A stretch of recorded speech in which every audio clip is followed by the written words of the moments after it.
जब जरा आहिस्ता चले, ख्याल रखें। मुबारक हो वैसे। नहीं अभी नहीं, वो नेक्स्ट फ्राइडे का कहा उसने।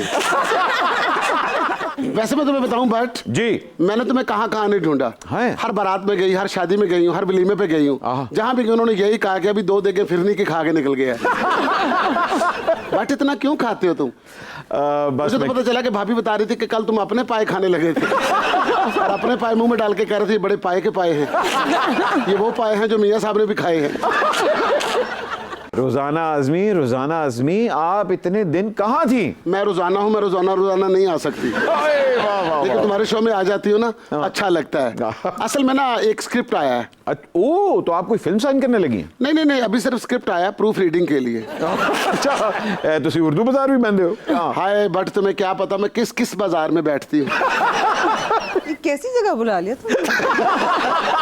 ये तो मुझे पहले नहीं बताया था भाई। नहीं, आप अच्छी जगह आई हैं, लेकिन मैं जगह जगह जाती हूँ।